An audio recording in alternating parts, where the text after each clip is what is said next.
Okay, we are live. Welcome everybody to Good Medicine Way here in Albuquerque, New Mexico, and virtually all across the country with everybody that's showing up here. So appreciate you all coming on. We're in the land of the Tiwa people here, the Pueblo people who live up and down the Rio Grande here, 19 different Pueblos. So if you ever get a chance to come out here, you can Google their feast days and find a weekend to come on their feast days. And then if you ever come out to Balloon Fiesta, you can also visit them there. So we recognize them, our Navajo relatives that we have here. I should say, yes, my Navajo relative now. I'm married to Laura, who's Dene. And then here we have the Apache tribes. No Apaches in our group here. I don't know of any yet. But yeah, they're in our community here, and I see them at the powwows that we have here. So with that, we're going to turn it over to Helen Wright. We're going to have our opening prayer, and following that, we'll have our opening song. Helen? Hey, Creator, you brought us here together. We thank you for this time. Bring us together in spirit and in truth, and let this time draw us closer to you and to one another. Amen. Short and sweet. Thank you. Good.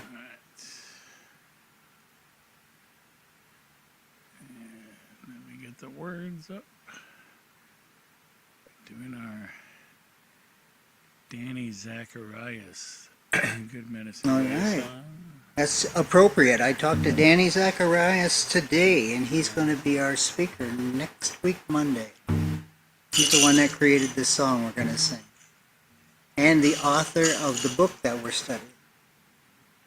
He's just all over the place. He is. He's all over. He's been traveling, promoting the book, too. Crazy. Yet, he said, I got to check first. He said, that's a good husband there. Check first before you make any plans. And he'll be with us. Because I thought of it, they're having Victoria Days there. The holiday come up there.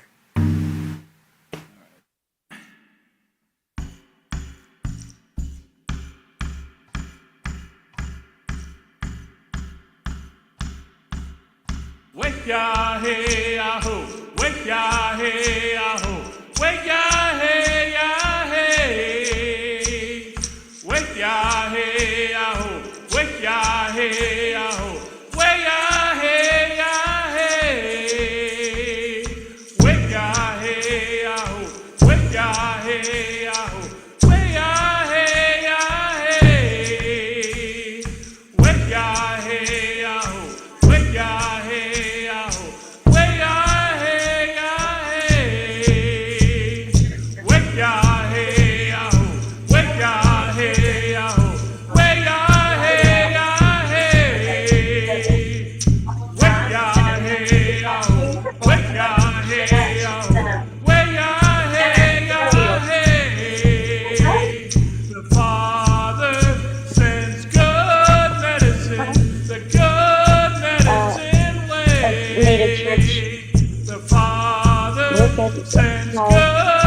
I tried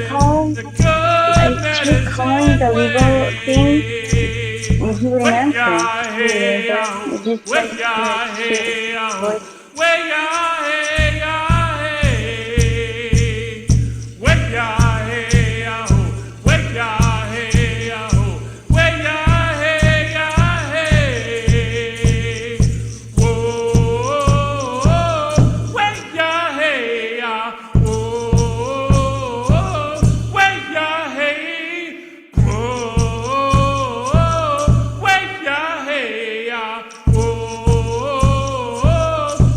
Yeah.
right.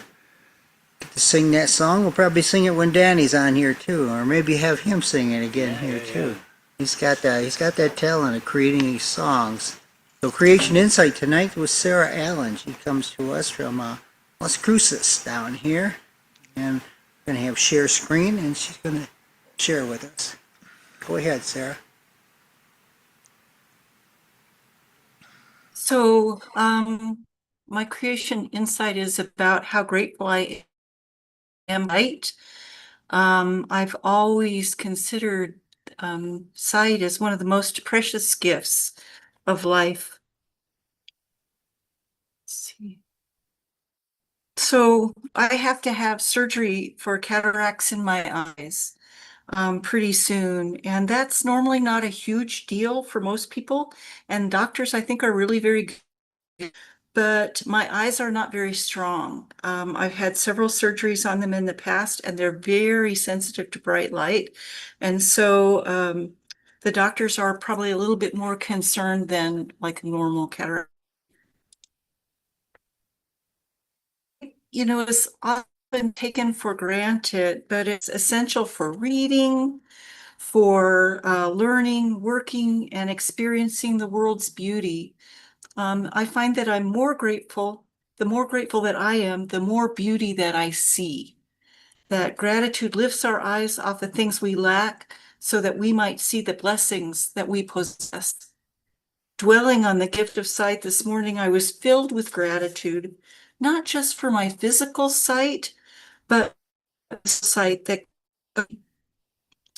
Creator has given me eyes to see, not just the beauty of the world around me, but the beauty and the wonder of himself. My spiritual eyes are open, and I recognize that as the most powerful and precious gift. You know, we read in the scripture where Jesus heals a blind man. And when he was questioned about what Jesus had done, his reply was simply, "One thing I know, blind, and now I see." How it must have become and how he was changed. How much we are changed when our spiritual eyes are open.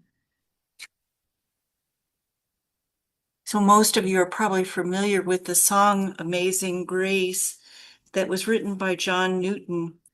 But he was a slave trader in England. He owned the ships that brought slaves to England. And later in life, he realized how horrible he'd been to other people, how blind he had been. But God opened his eyes and allowed him to see. He realized after many years that he had done so much harm. And then afterwards, he actively worked to change the law, allowed slavery, and helped to be converted for slaves. So he became a really powerful advocate for change. That's one thing I think that happens when our spiritual eyes are opened. We see differently. We see what God sees. So if you'll pray with me, Creator, walk with me through the moments of each day and let me recognize all the things you have made for our well-being and nourishment. Show us the people that you've invited into our lives to know, to care for, to defend. Draw our attention to all the beauty in the world and to your glory and power. Creator of mystery in our imagination, help us to see you in both the familiar and the unexpected, for surely you are present in all things. Times of uncertainty as well as times of gratitude.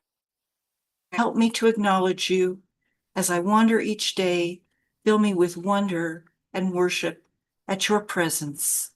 Aho. Thank you, Sarah. I don't know if I told you, but I have an issue going on in my left eye as well. And I got an appointment set up with Eye Associates here. And yeah, when you put up that test your eye screen, all the letters, that's when I found out I had an issue. I could only see the first letter and the rest of them were blurry. Oh man. So we'll pray for you, and everybody pray for mine as well. So we're going to go into our Lord's Prayer from the First Nations version. And just let people know, we're going to be talking about First Nations version, the way Good Medicine Way operates at the symposium, because most of the churches that are coming here don't know that. So we're going to give them a brief on that. Okay, Brian, right. Brian will lead us here. Creator sets free, shows us how to pray. O great Spirit, our Father from above, we honor your name as sacred and holy. Bring your good road to us, where the beauty of your ways in the spirit world above is reflected in the earth below. Provide for us day by day the elk, the buffalo, the salmon, the corn, the squash, and the wild rice, all the things we need for each day. Release us from the things we have done wrong, in the same way we release others who have done wrong to us. Guide us away from the things that tempt us to stray from your good road, and set us free from the evil one and his worthless ways. Ah, may it be so. All right. I think everybody's getting the hang of that now. But when I go to the regular service now and they do the Lord's Prayer from the King James Version, I have a hard time doing this version without here. I almost got to plug my ears when I do it. So, but I've been able to follow along. But they still do it here from the King James Version. But with that, a couple things I really want to announce. Next week, you can join us. You don't have to be in part of the book club, but join us on our Zoom for the book club, because Danny Zachariah is going to join us as well. So, and he'll be here, speaker next week for Good Medicine. So he's going to be talking. Reason he'll be coming on, I didn't have him planned. I had a cancellation. So when I have a cancellation, I got to scramble, find another speaker, and I thought, well, I'm going to give a good call, call in a favor from my favorite nephew. Use the favorite, rub it in there a little bit. And so he said he'll check with his wife, because I had to find out that they have a holiday in Canada called the Victoria Day. So I want to make sure they weren't doing anything for that. Secondly, we got a symposium that is coming up on the 19th. This is on our Facebook. You'll see that. Indigenous Justice and Christian Spirituality. Sarah Augustine, she's been a speaker before, but she's going to be in person here in this room here. Myself and then Carol Rose will all be here doing that talk. Yes, also. But thank you for the reminder. It's also going to be live streamed. And we're working out the details on that. We're probably only going to be live streaming. I think Brian says just the speaker portions of that. And there won't be any dialogue. You'll get to hear the speaker. So that's going to be part. So otherwise, it would be a 6.5 hour Zoom. So yeah, so it would just be the hours that we have the speakers engaged there. Yeah. Also, you can get the new newsletter. It's out now. And if you want a hard copy, you can let us know if you want a hard copy. But you can download it from the website. Get that going. A couple of things coming up. I will be a speaker at Zia United Methodist in Santa Fe next weekend too. Then we have Good Medicine Way. Then we have the symposium, and then my cat goes in for dental. Yeah, that's always a big one there. Yeah, I pray for him. Yeah, he's got to go under anesthesia and all of that to get his teeth cleaned. So, but we just got back from California again, made another trip there to watch my son race at Azusa Pacific University. So that's happening. We're getting ready for annual conference here too. So I'm gonna set up a stand there and tell people about Good Medicine Way, and probably tell them about the good changes that we're going through. And I'd like to have Brian here tell a little bit about changes that he's going to be going through here that's going to affect everybody. Oh, okay. Yeah. I just give just the short version.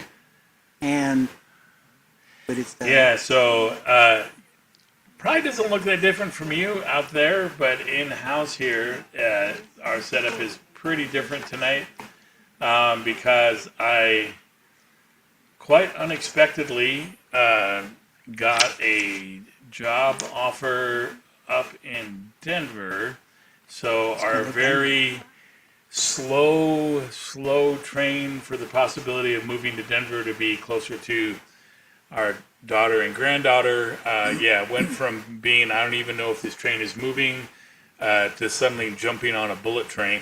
so the way things are looking right now, probably even as early as next month, we'll be moving up to Denver. So we're going to really lean into our hybrid and virtual format. So I'll still be managing the live streams and doing the music from Denver, and then Casey will be hosting the main watch party down here. So the main in-person thing will still be here in Albuquerque, but then I'll be doing all the virtual stuff from Denver.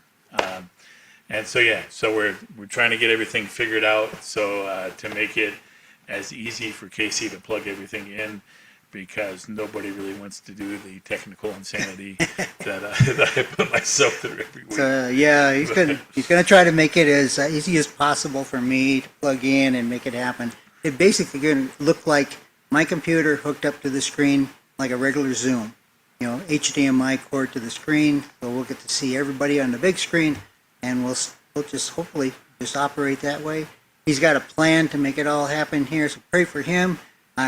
This technology things running through his brain here to make it all come to happen here. So yeah, it'll be kind of funny 2 weeks from now, because next week, because of the symposium, we'll just do like our standard setup, because we'll have a lot of the symposium guests in. But 2 weeks from now, we're probably going to set it up to where we're going to pretend one of the little side rooms here is Denver, and I'll set up in the side room, and then Casey will have everything out here with everybody else that's in.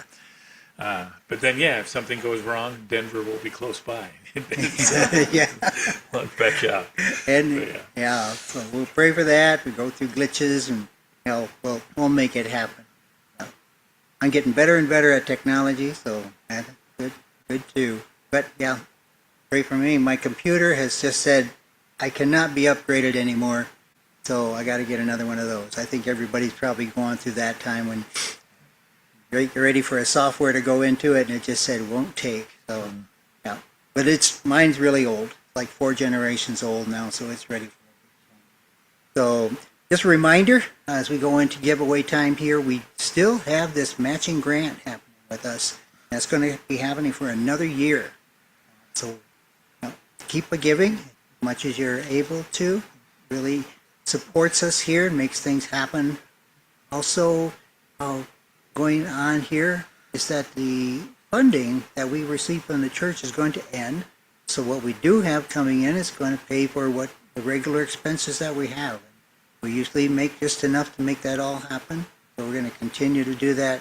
And look for somebody. If somebody has those gifts of fundraising that can lead us and help us in that way, that would be great. We'll be doing a workshop on it here in the future too, so that we can make that all happen. Because we operate on a shoestring, and that's just that's okay. I'd rather it be a small, nice operating outfit than be too many ends pulling you every which way. I like my semi-retirement life that I'm living now. And this is kind of good right here. So pray for Brian too as he makes that journey here. Also, just mention the matching grant. I'll turn it over to Brian here, and he'll tell you different ways that you can give. Yeah, so we got a blanket here in house, because that's kind of a common way to do giveaways in the native circles. And so in that same thing, we're going to be having a digital blanket up on the screen. On that blanket's a couple QR codes. One is PayPal specific, if you happen to have that. If not, use the other QR code that has the Good Medicine Way logo on it, because then everything you give comes to us, and we don't have to pay any extra fees to PayPal or anything. If you prefer not to give online, our mailing address will also be up on the screen, so you can send a good old-fashioned check or money order to that, or if you have non-monetary things that you would like to share with us, those can also be mailed to that address. If you would like to contribute to Good Medicine Way somehow, or be more involved in some way, but you're not quite sure how to make that happen, just send us an email to gmw4abq@gmail.com. That's the letters GMW for Good Medicine Way, the number 4, and the letters ABQ for Albuquerque. So GMW for ABQ@gmail.com. And yeah, let's have a conversation. We love building relationships. We love building community. We love providing opportunities for people to step into new things and have new adventures. So yeah, let's start a conversation. And with that, I'll get the... Yeah, with that, we go into our scripture reading, and Twyla. We got to do the blanket and the song. Oh, blanket and song. See, there I go. What am I going to do without you here? You'll be texting me. I forgot something. You forgot that. All right. So we'll be doing the Harmony Way song that we wrote a while back. It went through quite a few different iterations, but we're going to be doing the straight normal one.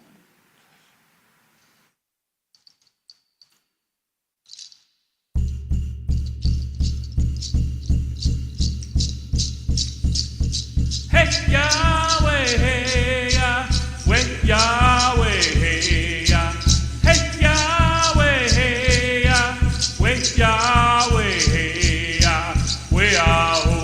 hey Yahweh, Creator is with us in harmony in us. Creator is with us in harmony in us. Way-ah-ho, way-ah-hey-ah-ho. Hey Yahweh, hey-ah-weh, Yahweh, hey-ah. Hey Yahweh, hey-ah-weh, Yahweh, hey-ah. Way-ah-ho, way-ah-hey-ah-ho. With love for each other, sisters and brothers. With love for each other, sisters and brothers. Way-ah-ho, way-ah-hey-ah-ho. Hey Yahweh, hey-ah-weh, Yahweh, hey-ah. Hey Yahweh, hey-ah-weh, Yahweh, hey-ah. Way-ah-ho, way-ah-hey-ah-ho. Hey Yahweh, hey-ah-weh, Yahweh, hey-ah. Hey Yahweh, hey-ah-weh, Yahweh, hey-ah. Way-ah-ho, way-ah-hey-ah-ho. Way-ah-ho, way-ah-hey-ah-ho. Way-ah-ho, way-ah-hey-ah-ho.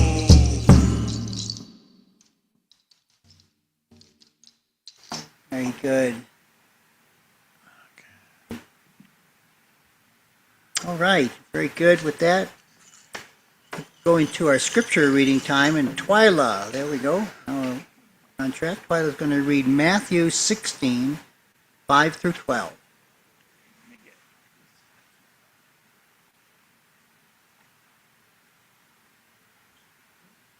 We're going to have to learn to do.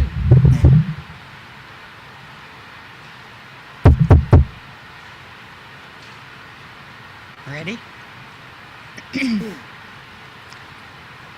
When they came to shore, his followers realized that they had forgotten to bring fry bread with them. Creator sets free, Jesus said to them, "Be on the lookout for the yeast of the separated ones, the Pharisees, and the upright ones, the Sadducees." His followers tried to understand why he said this. They said to each other, "Is it because we forgot to bring more fry bread?" When Creator sets free Jesus heard them, he said, "Why are you talking like this? Why are you worried that you forgot to bring fry bread? Is your faith so small? Do you have no understanding?" Have you forgotten so soon how many baskets of broken pieces were left over when I fed the 5,000 with 5 pieces of fry bread? How about the 7 basketfuls left over when I fed the 4,000? How do you not understand that I was not talking about fry bread? Beware of the yeast of the separated ones, the Pharisees, and the upright ones, the Sadducees. They finally understood he was talking about the teachings of the separated ones and the upright ones, not about yeast in fry bread. Thank you. Yep, thank you, Twyla. We're going to our centering time, a stillness time with the native flute, and after that I'll introduce our speaker.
Right.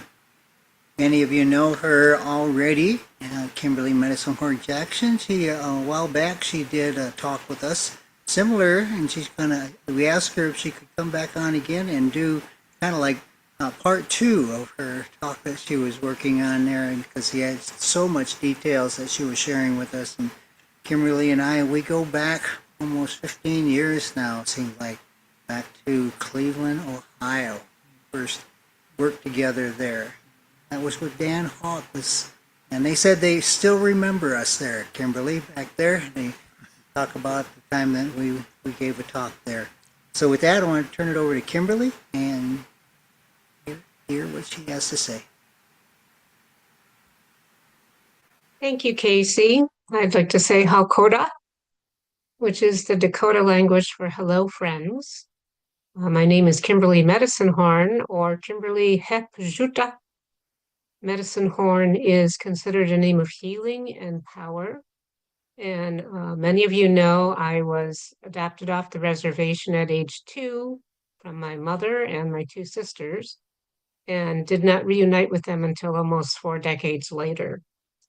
So a few years after I reunited, I had a naming ceremony, and my new name became Chante Washtewi, which means in Dakota language, good heart woman. And so it's something that I try to keep in mind and try to live up to in a variety of ways.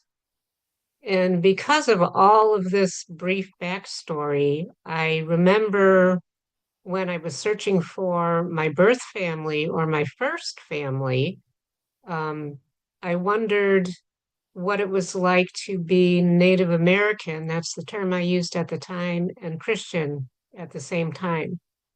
And when I found out my mom was a boarding school survivor and her experiences of Christianity were all negative, there was lots of new questions that came up about that.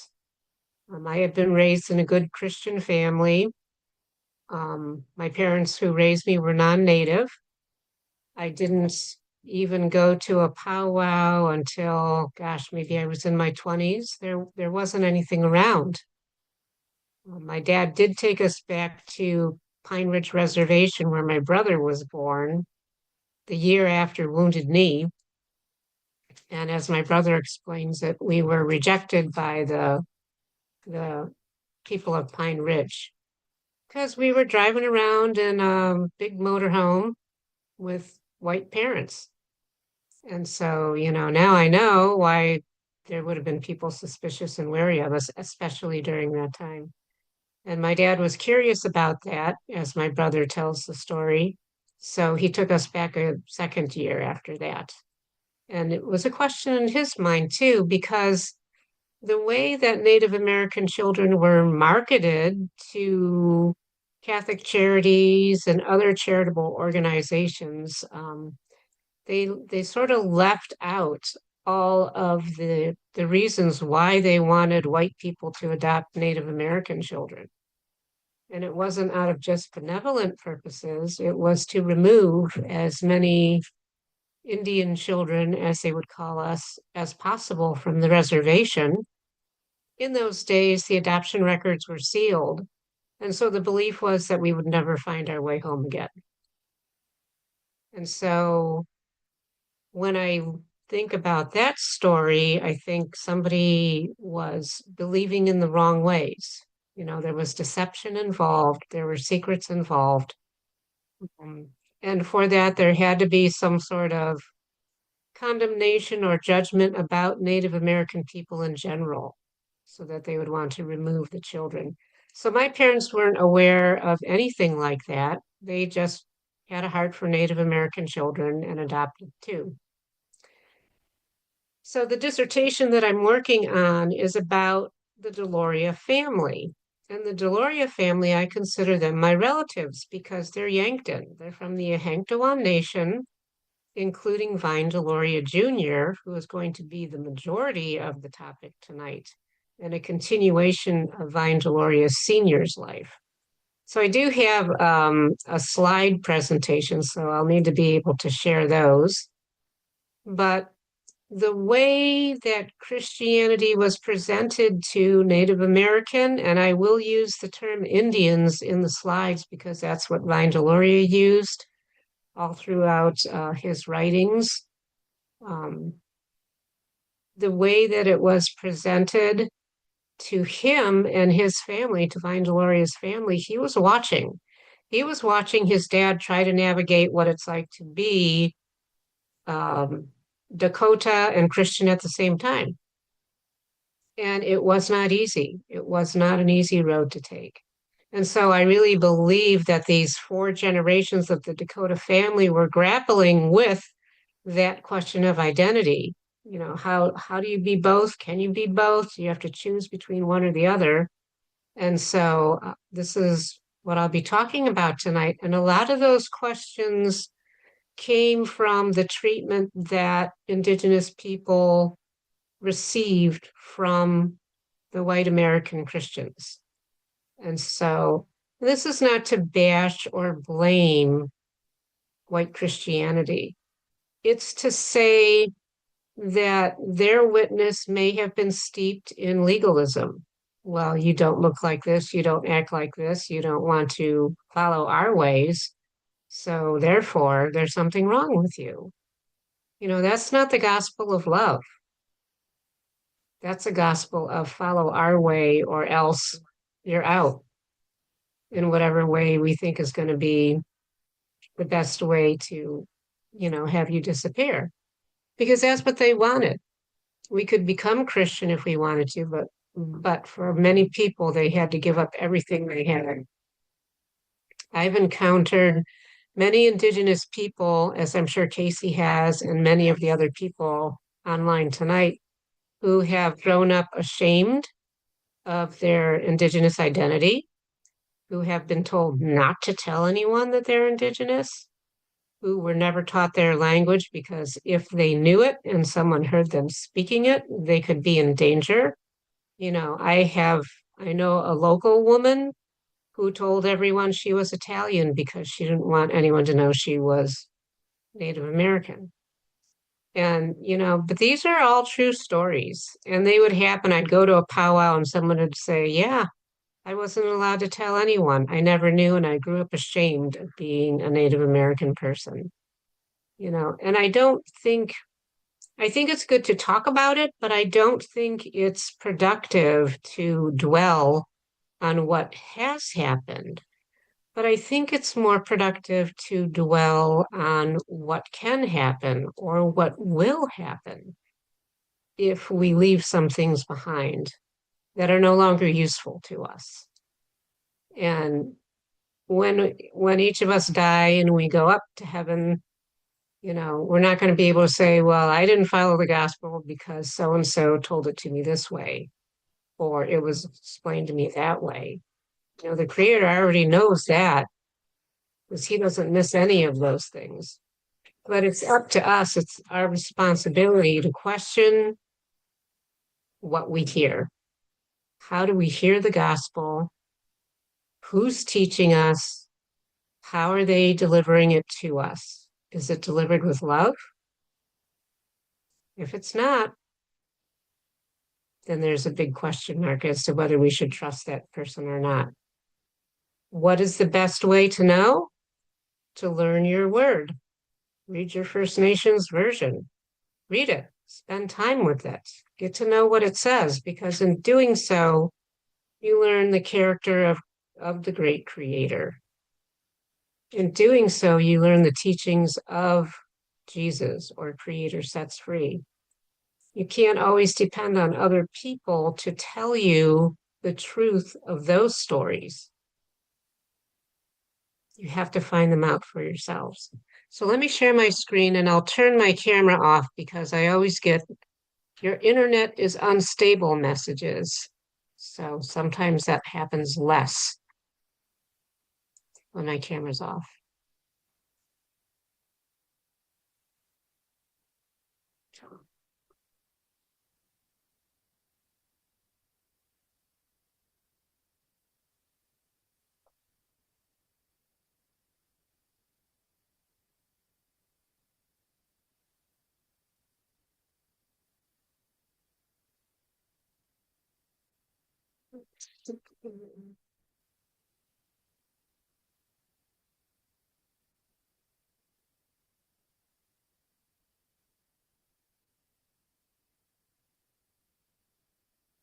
So tonight I want to talk to you about Vine Deloria Jr. And this is chapter 5 in the dissertation. It's called Gains and Losses. And I've paired it with Matthew 16, 5 through 12. Not in the dissertation, but for tonight's talk. So Sasway, it all begins with Sasway, who was Yankton, Dakota. And he had a vision that there were two roads. One road was fully traditional indigenous way, and the other road was as a Dakota and with Christianity. So it was a both and road. The Dakota, the Hanktawan Nation, is where I am from and where the Deloria family is from. Here's a photograph of Sasway. He was also known as Owl Man, and he was chief of the half-breed band because his father and grandfather were French fur trappers. And when they came from the north, they got together with Dakota women. So Sasway was raised in the traditional Dakota ways. And I think part of the reason he was is because his father or grandfather were off being fur traders and trappers. You had to go around to where the wildlife was for that. But because of his vision, he saw two roads. One road, if he chose it, it would have meant that his family would have had a comfortable life, but they would have contributed virtually nothing to their community or to the world at large. Virtually nothing. If he chose the red road, that was going to be fraught with danger, but it was going to be filled with life. And so he had a choice to make, and he knew that that choice, whatever he chose, it was going to affect at least 4 generations of his family. And so at some point, he had his vision when he was about 15. At some point later on in his life, he invited the Episcopal missionaries to the Yankton Sioux Res. And there were female Episcopal missionaries that came before everyone else did. in the 1830s. So that would have been maybe around the time Sasway had his vision. They came before the other missionaries did. And if you read about their attitudes, values, and beliefs of the Yankton people, it's similar to stereotypes that are still prevalent today. Dirty, lazy, uneducated is a nice way to put it. And there's an account of one woman who was a missionary for over 2 decades, and she never really was accepted into the community or the Yankton people. And I myself have run into 2 ministers at family wakes and things like that, and I get to talking with them. And I remember one minister said he had been serving the Yankton Dakota people for 2 decades and had never been invited into anyone's home, had never really made any kind of real connection to them. He was always on the outside of everything. So there's a spiritual battle that's going on, and Sasway's vision explains it quite sufficiently. Fraught with danger, but filled with life, or contributing virtually nothing. What a choice. But I believe that Sasway's vision still reverberates today. So Sasway's son is Philip Joseph Deloria, also known as Tipi Sapa. Tipi Sapa is Dakota for the name Black Lodge. And in Sasway's vision, he was entering a Black Lodge. So Philip Deloria lived between 1853 and 1931, ended up becoming the first Episcopalian priest to Standing Rock Reservation, Sitting Bull's people. And the Episcopal Church said that he made such amazing contributions to the church and enlarged the Dakota Christian population in the church that he was one of 99 statues that are in the National Cathedral in Washington, D.C. So we can see what can be done when Christianity and Dakota traditional ways are both and not either or. Philip Deloria, his daughter Ella writes about him in the memorial to him, and she writes something about how when he would put on his vestments, it was as if he could breathe. It was as if these were friends of his. It was as if the clothes that he was putting on were giving him life. And there's like a sacred, honoring way about that description, how he felt. Philip's son, one of his sons, Vine Victor Sr., is also Dakota, and he lived between 1901 and 1980. He was also an Episcopalian priest, although when he was ordained, he did so reluctantly. I think he felt pressured in a way to follow in his father, Philip's footsteps, to become ordained. And he became ordained during the last week of his father's life. So his father was able to pass away knowing that Sasway's vision would be continued on. Vine Victor Sr. was fluent in Dakota until he was age 16.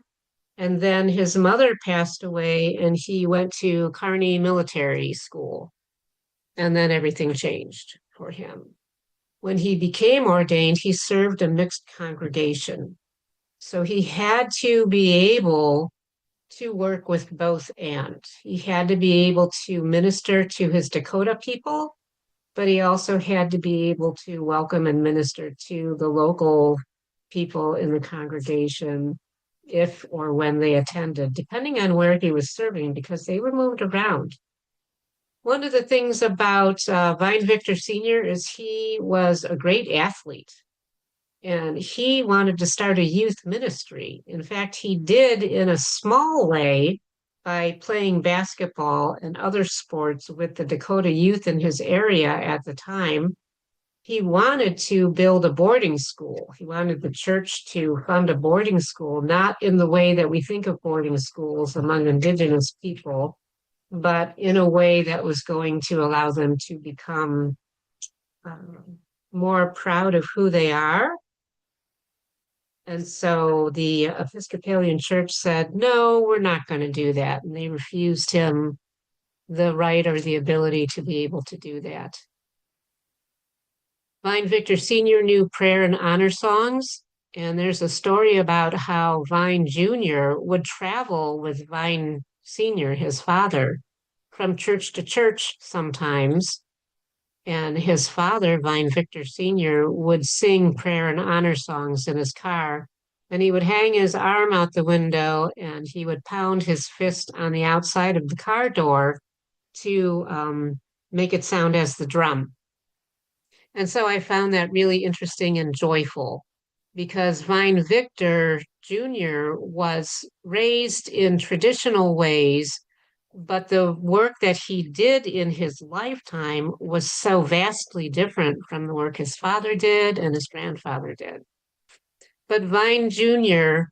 saw how hard his father had to fight for his people, how he had to fight for the youth, how he had to fight to fund a new church when his was destroyed by a tornado, how he had to fight for equal pay because the indigenous ministers were given 50% of what a white minister would, a white priest would in the Episcopalian Church. And there's a whole other story that has to go along with that. But there were problems. So when we look at these problems of possible racism, well, there was racism in the Episcopalian Church at the time that Vine Sr. was trying to do his work. And one of the reasons that he was able to gain full pay is because, according to Vine Jr., his son, is that his dad was married to a white woman, and a white woman would have been accustomed to certain comforts. And so they would not feel comfortable having him earn a lower wage if he was to take care of his wife in a proper way. So kind of interesting story. So here's a photo of Vine Victor Deloria Jr. He lived between 1933 and 2005. And it's interesting that he identifies himself as Lakota. So some people would say that the Lakota is over all of the other Dakota and Nakota people. So it's like the umbrella over the Dakota and Nakota. But Lakota, Dakota, Nakota all make up the Ocheti Shakawi, which are the 7 council fires. And that's the 7 main groups of people, shall we say, of the Lakota, Dakota, Nakota. And he was considered in the 20th century as the most renowned Indian intellectual. And there's that word Indian, but that's the word that he used. Some people take umbrage to it, and for other people, hey, that's what we've always called ourselves for as long as we can remember, depending on what age they are. So we talked about how he watched his father fight for his people to remain visible. And so when Vine Deloria was growing up on the Standing Rock Sioux Reservation, here's a picture, an image. If you travel out to the reservations or through South Dakota, you will see fields of sunflowers, and they're very beautiful and unexpected and joyful to see. Here's that question: can you be Indian and Christian at one time? What does that look like? If we look at this artwork, we see indigenous people, we see feathers, we see blankets, we see that they're outdoors, they're not worshiping in a cathedral somewhere. They're not sitting on pews or benches or anything. They're positioned in an act of reverence. There's the prayer fan, there's the chanupa, and it looks like there's halos around the Father, Son, and the Holy Spirit. Beautiful, beautiful depiction. You can't convince me that you can't be both and, because we see it in art, we see it in writing, we see it demonstrated in people's lives. So Vine Jr.'s education, I thought, how how was life different for him that he was able to produce the amount of writing that he did and make the changes in education that he did, and how he was adept at understanding tribal law because he was the beginning of developing tribal law programs in colleges and universities. It was because he left home in 1949 to attend a college preparatory school at the same time he finished high school. And from the very start, when he was a child, he did not attend a mission school, but off-reservation school with white students. Education was different. That would have been in the 1930s.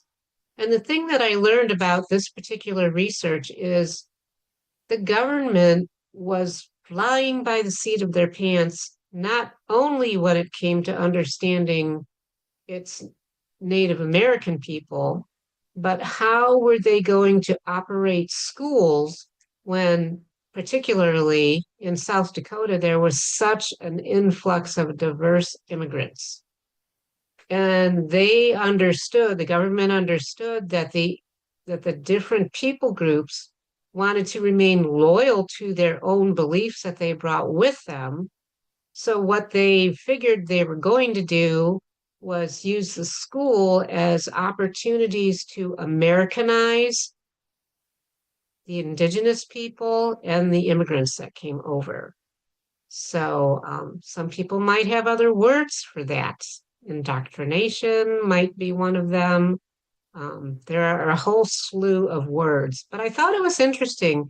It was something that I had never thought of, that it was not just educating the Indian people that the government didn't know how to do or the churches didn't know how to do. It was also the other people that came in with their own attitudes, values, and beliefs. So these things caused Vine Jr. to question Christianity, to question the motives, to question how Christians showed their beliefs. But because he didn't attend the mission school, there were other topics that were taught. And I think that this gave him a more educational opportunities. And the proof of that is the higher education degrees. He had a bachelor's, a master's in theology, and he also had a Juris Doctorate. So that's a lot of different ways that shows how curious he was about the world around him. But one of the things he was curious about was the Merriam Report of 1928. It was something that he studied quite a bit. And the Merriam Report was also called The Problem of Indian Administration. And it was meant to use a field study report to determine how come the relationship between Native Americans and white Western people was so problematic. Where did things go wrong? It wasn't meant to expose the shortcomings of the government itself, but they did go around to all the reservation boarding schools, and Haskell Industrial School at the time was one of them, and that was where his aunt Ella Deloria was teaching in 1926. So it's possible she was there when the people who were conducting the Merriam Report were investigating the school. So how many a missionary, when preaching the white man's religion to the Indian, must be embarrassed, get my thing out of here, by the thought of what the white race has done to the Indians? This is what the Merriam Report asks. What must the thoughts of the intelligent Indian, he hears what must be the thoughts of the intelligent Indian when he hears the precepts of the Christian faith and contrasts them with the actions of the white men towards the Indian race?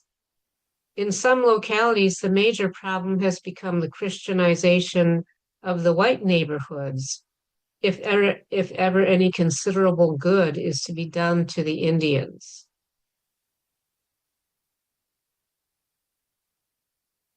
And I'm just going to do a lengthy pause right there because that's a lot to take in. This report was done in 1928. And there are many other sections in the report that say things similar to this.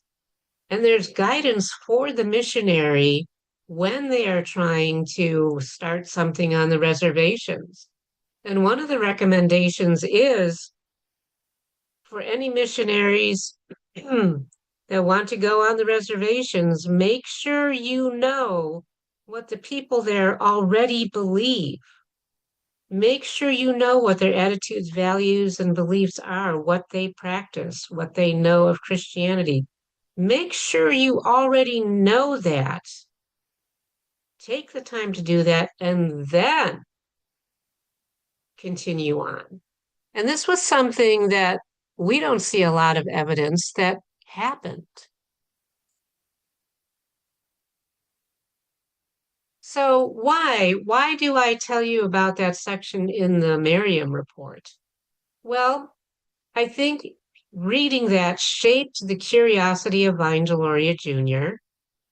And in this quote, in The Contemporary Confusion and the Prospective Religious Life, he writes, growing up in a small mixed blood community of 700 on the eastern edge of the Pine Ridge Reservation in South Dakota, I uncritically accepted the idea that the old Dakota religion and Christianity were both true and in some mysterious way compatible with each other. There were, to be sure, Christian fundamentalists with their intolerance and the old traditional Indians who kept their practices hidden. But the vast majority of the people in the vicinity more or less assumed that a satisfactory blend had been achieved that guaranteed our happiness.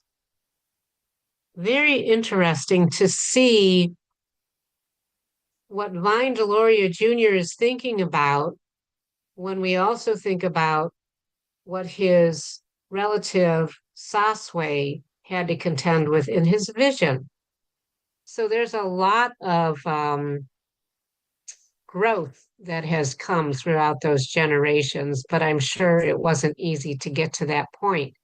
And some of the things that are stopping points along the way, we see Vine Deloria Sr. had the problems with getting equal pay and was just stretched too thin among the areas of the churches he was supposed to minister to. He exhausted himself on Sundays, driving to perhaps 3 different churches with hours of travel in between.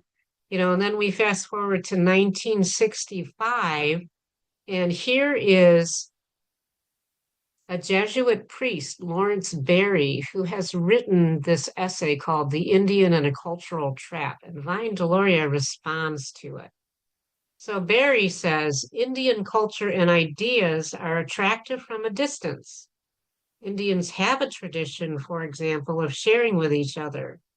Those of us accustomed to the American culture, where private property is taken for granted, are tempted to look upon Indian sharing as a generosity that many Americans lack. Again, to a country proud of its tradition of independence, the Indian dislike for sticking to routine tasks and following orders can look like a noble tradition. Moreover, in the midst of anxieties and worries, a harassed American may think highly of the Indian tradition of enjoying the present and disregarding the future. He may take it to represent a form of high wisdom. It is comforting to, but alas, not correct, to think that wisdom can be had by simply observing and living with the movements of nature rather than through effort, thought, and discipline. So this is what Vine Deloria Jr. is reading, the thoughts of a Jesuit priest. And his response, missionaries have a tradition, for example, of wanting Indian people to want the same things they want. Those of us accustomed to the Indian culture, where the right to be different is taken for granted, are tempted to look upon conformity to the missionaries' ideas as a pleasant means of getting along in modern society. Again, in a culture proud of a tradition of remaining silent unless one is asked by one's peers for one's opinion, The ability of the missionary to be an instant expert on all subjects can look like a noble tradition. It is comforting, but alas, not correct. To think that wisdom can be had simply by obeying theological doctrines and disciplines.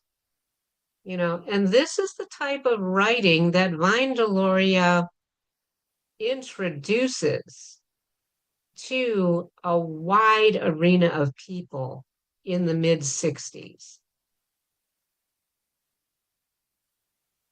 Barry's interpretation of Indians. Barry blames the Indians as part of the problem of poverty, but does not seem to reference how the Indians came to live on reservation lands. He cautions that getting the Indians to work, as all able-bodied people should do, is going to be a major challenge given their propensity as languishers. Now, languishers is just a lovely sounding word that supports the stereotype of the lazy Indian. Deloria Jr. pushes back insistently against the stereotypes, which he ties in as lazy thinking, and he urges the missionaries to engage in the war on ignorance. And my guess is the war on ignorance is about the missionaries' ignorance of the indigenous people that they are trying to bring up to speed, shall we say. And so if we're thinking, around this time about the definition of Pharisee, and we know that the missionaries of that time, I'm not going to say all missionaries everywhere, fell under this type of thinking. But the way that they're identifying the indigenous people as lazy, unproductive, not correct, is not a love response.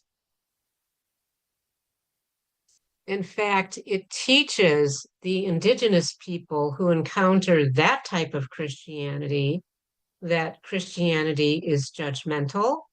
It condemns them for being who they are. They're never going to be good enough.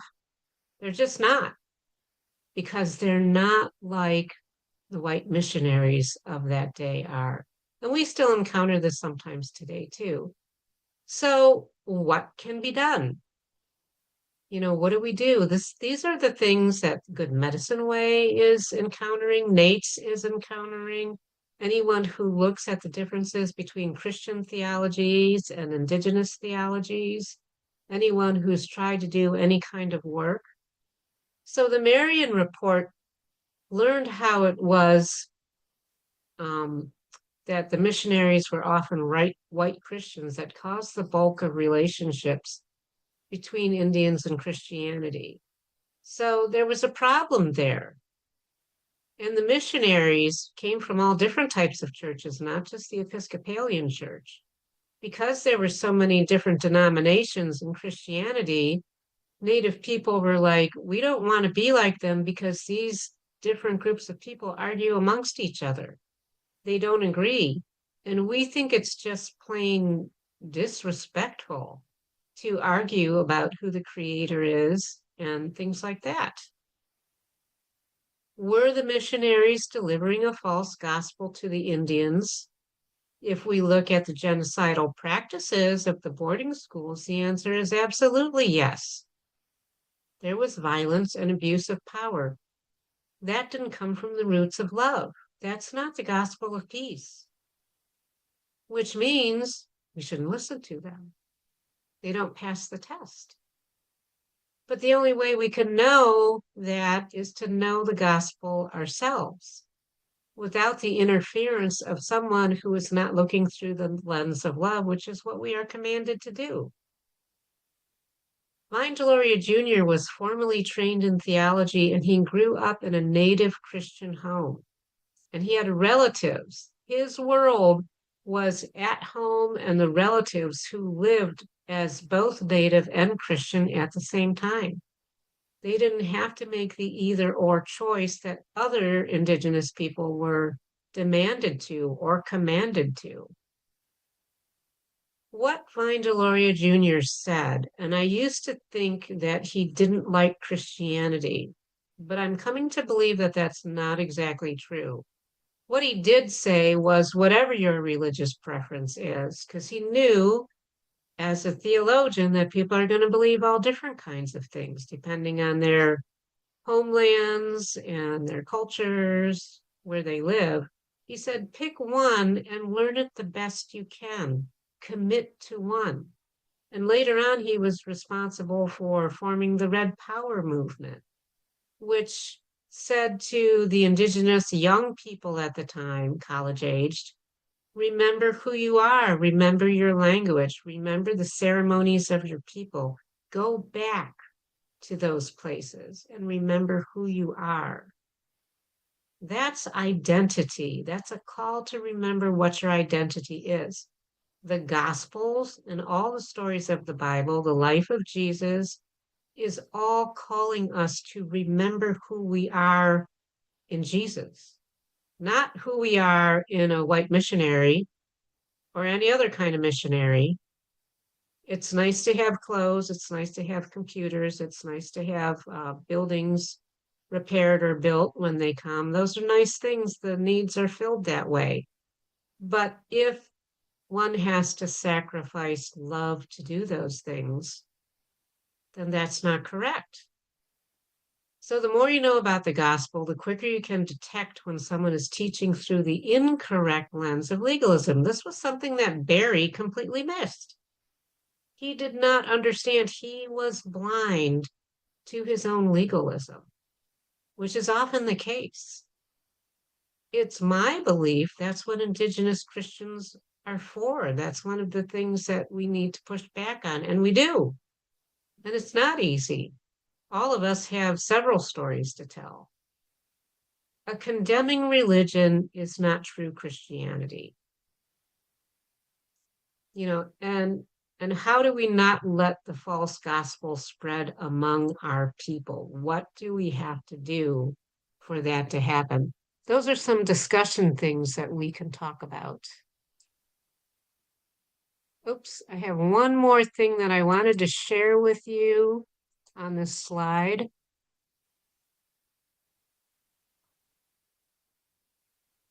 And this is a picture of St. Philip's Church, right across from the tribal housing where my family lived.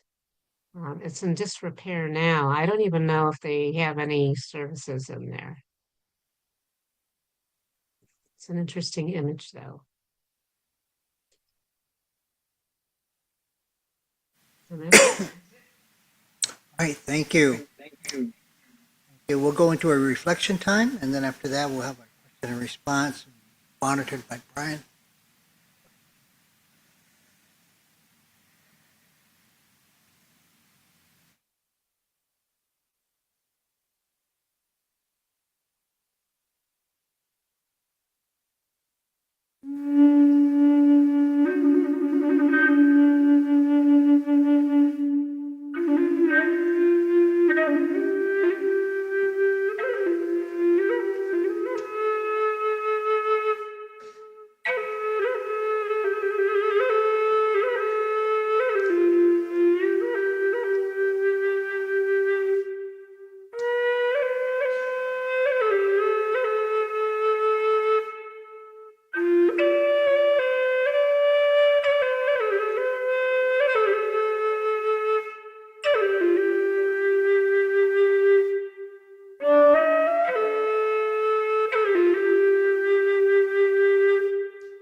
All right. Floor is open. One thing that always strikes me whenever I look into Divine Deloria's stuff is just how brilliant his satire was. I mean, you only gave one small example, but just the way he like just so perfectly mirrored what that Jesuit had wrote and just turned it completely on its head and used like the exact same framing and format to critique what the Jesuit was doing. And Vine Deloria did stuff like that all the time. And I mean, it's just, you have to not only be like a really good writer, but you just have to just really have like a gift, like an analytical thinking to be able to like disassemble somebody's argument like that and then turn it back on them. So I don't know if you had any more like experiences, you know, drawing from things that you've read from Vine Deloria where he did similar kinds of things as the one you shared, or if there were like just kind of highlights in the way that he wrote and why that was so important. I think for the purposes of the one chapter on Vine Deloria Jr., I wanted to focus on the early letter in 1965 because I believe his interactions with Barry supported the rest of the work that he did. He authored over 20 books, you know, numerous academic papers, editing many other works of other people and collected volumes and things like that.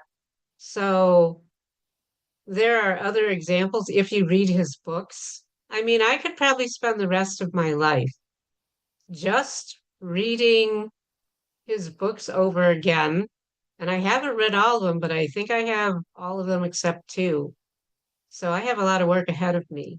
It was his sense of humor that made people stop. They were like, wait a minute. Did he just say what I thought he said? You know, and but it's sort of to me always like he was poking the bear. Okay, I'm going to give you a little jab here and a little jab there. He didn't do it to be disrespectful, but I think he did it to disarm people. You know, and he does it beautifully. I used to think it was sarcasm, but I don't think it's sarcasm. I think because he was so curious about the world around him, because of his critical thinking ability and understanding indigenous logic and white Western Christian logic, he was trained in law.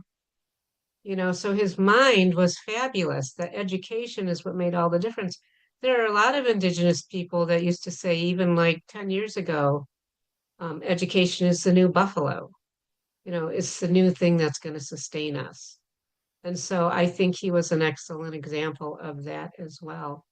But there's more examples in that chapter 5 of the dissertation between he and Barry, but I wanted to kind of limit it tonight because sometimes it can be just too much information because I'm like, oh, I should put this in, and oh, this part's really good. And because we all get I get kind of geeked out about the research sometimes and think everyone else is going to as well.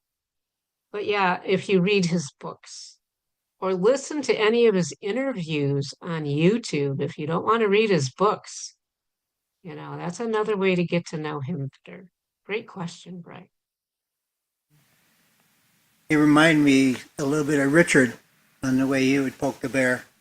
Yeah, Richard was a master at, you know, he said just getting the audience to kind of look at themselves. Very good. And he would always joke a little bit, take a serious topic and then make it kind of funny, but just making people realize, what are you thinking about Native Americans? Yeah.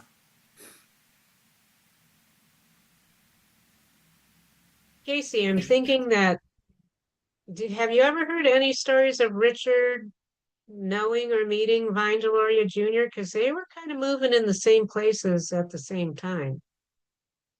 Yeah, I don't know of that. No, know that they seem to be on the same track of mind-wise and talking, but I don't think they ever met. But I think Harry LeBlanc would probably know. He traveled with him a lot more than I did. Go ahead, Cheryl. I just want to say this is really neat that you're speaking because when you mentioned when we were reading about the scoop adoption babies, scoop away from the Indian families and adopt them, and you said you were one of them.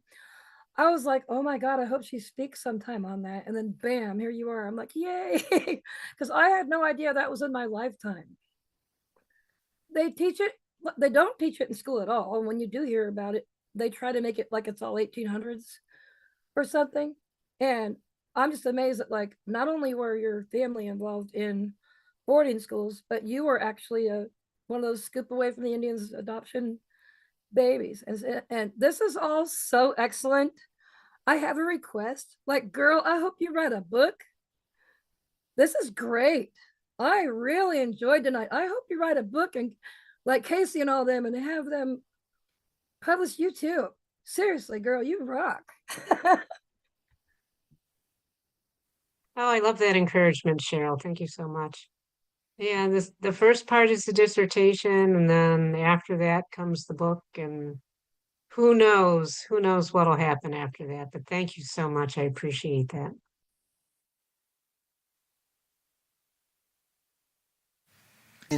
All right. Nikki has one in house here.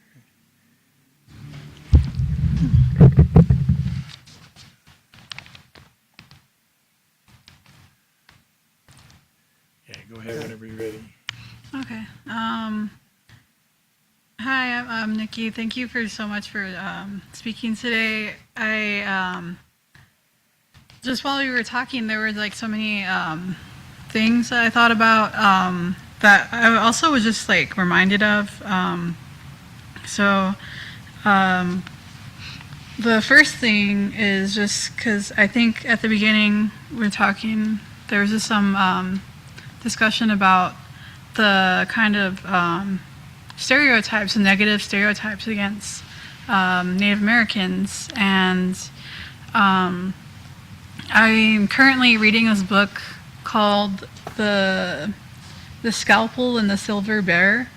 And it's about the first Navajo woman surgeon who combines Western medicine and traditional healing.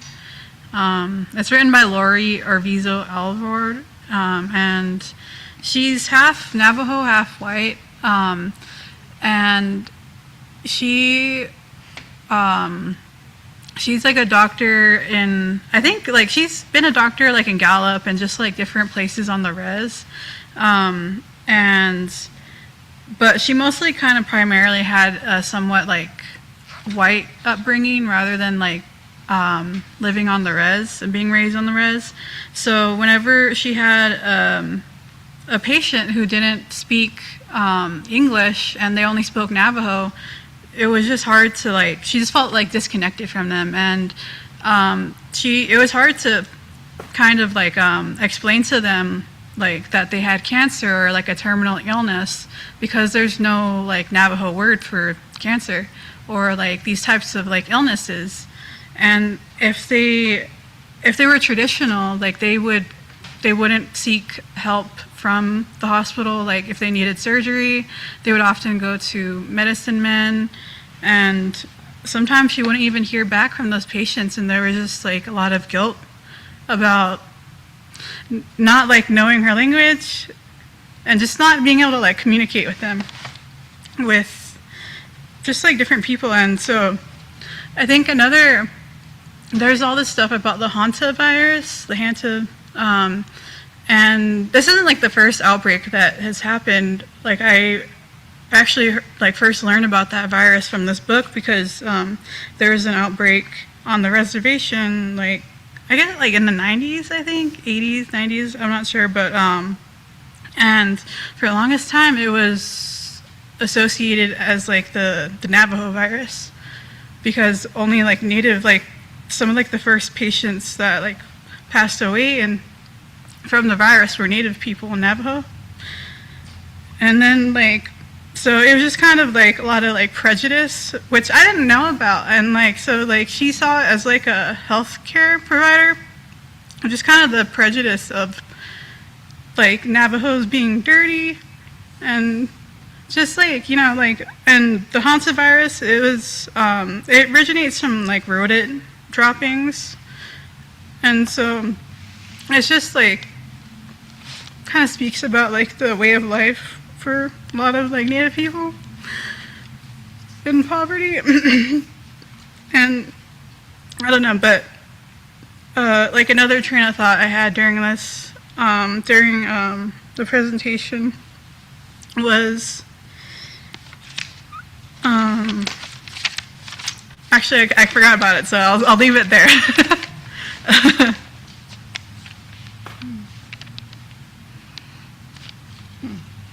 Thank you for sharing. It was the scalpel and the surgeon. The first natural woman surgeon. Yeah, so the scalpel and the silver ring. Maybe Brian can put it in the chat because I can't hear you. But yeah, I remember hearing about the hantavirus too. You know what I think is fascinating about what you said is there are no words in Navajo for cancer. You know, I just think that is so fascinating. Not that there weren't any indigenous people in the Silver Bear, thank you, that had illnesses, but it reminded me of my mom who passed away. She walked on, my first mom, the end of this month, and she had some different cancers in her body. And she refused to have any kind of surgery. She didn't want to be treated by white Western medicine. She didn't believe in it. She said, well, we have medicine men in our family. And she just wasn't going to go for it. So she didn't have any of those things done. And who's to say, you know, what's the correct way to handle those things? But I knew Marlene might have something to say about it. She's a nurse. So, but I thank you for sharing. Yeah, it really is quite a lot to think about. I'd like to hear more about that book someday.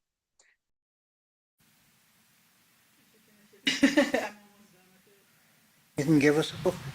Yeah. I'm scheduling here. Yeah, actually, what Nikki was sharing, because when I was in the last part of nursing school myself, I was doing a lot of work with the public health nurses out on the res, and I was trying to really work a lot with finding ways to kind of bring kind of, you know, Western medicine alongside native practice of health and well-being, and find ways that they could be like a both and kind of thing, because they had very much been an either or. And what I kind of found in trying to do that is both from you know, kind of Western doctors and from medicine men, was that they both felt like there might be a way for there to be sort of parallel tracks, but there wasn't really a way to like truly kind of integrate them together to have like an authentic both and kind of experience with it. And part of it, like what I would often hear from the medicine people, was that that, like, you know, a lot of the doctors that come to the res are you know, young doctors who have just gotten through medical school. It's like their first experience, and they just don't take medicine practice seriously. They don't take like the native tradition seriously, and at best just kind of look at it as like, oh, maybe that's kind of a psychosocial support, but there isn't anything like legitimately healing in it. And so the native medicine people that I talked to said like that was what they felt like was the biggest challenge in that, was that, you know, those practices weren't really seen as legitimate by Western medicine. And then that kind of goes back into like what we were talking about, the stereotypes and Native culture being looked down on.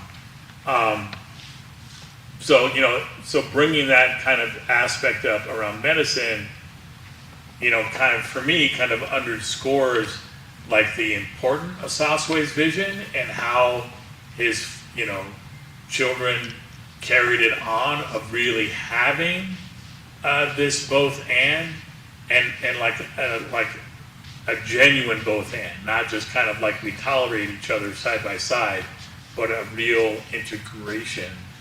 So I don't know if you had any insights or thoughts about that, Kimberlee.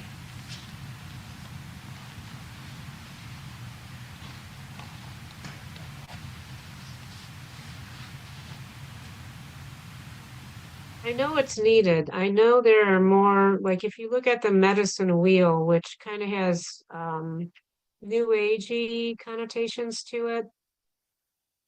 But if you look at the holistic healing of a person, it works best, when they integrate mind, body, and spirit and not just throw a bunch of pills at a specific part of the body. I think there is a lot to learn. I remember studying Hildegard of Bingen, and she was a herbal medicine woman. And I kept thinking, gosh, how did they do the trial and error? How did they know what the dosing was and things like that? And then I remember hearing that every pharmaceutical medication is an artificial chemical composition of a natural remedy.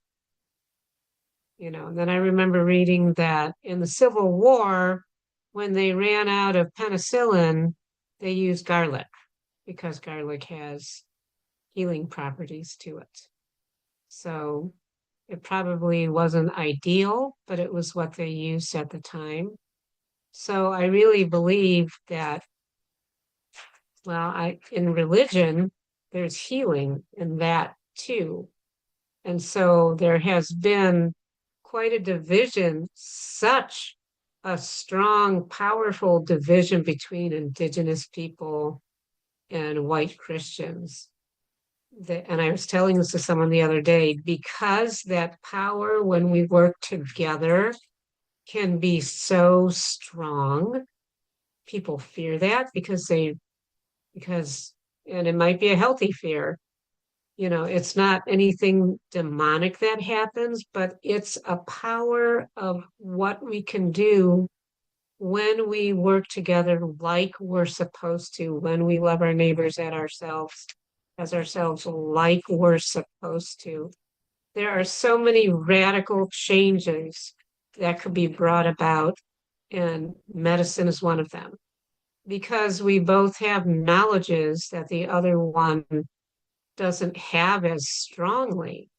And so to me, it just makes common sense that we would work together to say, oh, here's what we've discovered in this area. Oh, we haven't quite gotten to that yet. So, let's see where we can build each other up, because that's how we're going to be stronger.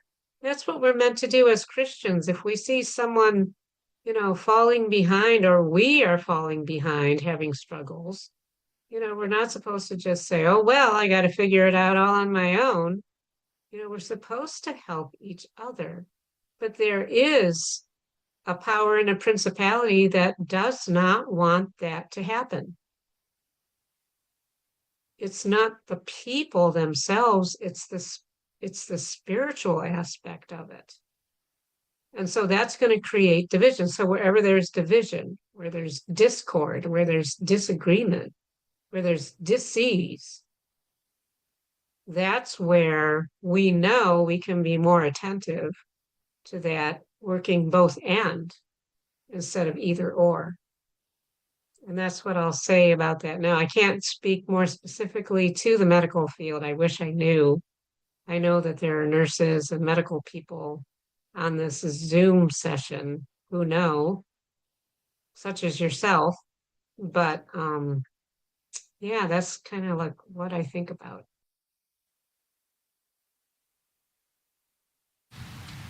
All right, go ahead, Marlene. He said a number of things that popped up when that book reveals that the hantavirus was on the reservation first, and now it's in a cruise ship. What a dichotomy, and what would Vine Deloria Jr. have to say about that? I'm pretty sure he could work that in one of his responses pretty nicely if he were to be still here, but that caught me like boom, boom, total different. As far as integrating medicine, I feel like I sort of always did that during my nursing career. I was never drawn to how many drops have to come out of this IV pole at a certain time. Yeah, you did it because you have to do it. But I was more likely to lend a sweater to the patient if they were cold, or to open a window, close a blind, those types of things. And then I did one of my papers at Nate's on mental health illness and New Testament. And so that gets you bringing into Jesus' miracles of healings. And apart from one, they were all about restoring people to community. And so I think that's the spot where indigenous knowledge comes in, restoring people to community, as opposed to say, okay, let's get the cast off your arm. You're good to go. See you whenever. They're going to make sure, or the guy with all the demons and got sent into the pigs. He wanted to go into the boat with Jesus, and he said, no, you go back to your community. And so it's so much stronger if everything is in community. It's just not meant to be, as Kimberlee said, individuals going to get the prescription and going home. Because if your illness has pulled you out of community, there's more going on than just that illness. That a pill, maybe it'll solve your illness, but if you've been outside of community that long, your disease is still going to be going on. And I had a third thought, completely gone. 2 out of 3 ain't bad. Oh no, I got it. And I'm not sure why this one came to me, but a graduation address speaking about the great cloud of witnesses in Hebrews 12, and who was allowed to be visible in that great cloud of witnesses. It was not going to be indigenous theologians. It was not going to be women. You go back 50, 100 years, you wouldn't see them graduating seminary. And now you do. And so the challenge from this graduation address was, what are we, so all of us here, going to do to ensure that that great cloud of witnesses grows wider and visible, so that people coming ahead of us or behind us, whatever, the people who we will be an ancestor for, are able to visibly see indigenous theologians, women theologians, whatever other people have been marginalized in that cloud of witness, because so many voices. And the speaker gave many, many, for instances, one lady that published all kinds of stuff was worthy of the men using her stuff to preach. She was at the back of the church behind a screen so nobody could see her, because it couldn't know that a woman wrote that. And so we've come a long ways from there, but we got a long ways to go. And it was like, what are we going to do to make sure in that cloud of witnesses, the people sitting here are visible?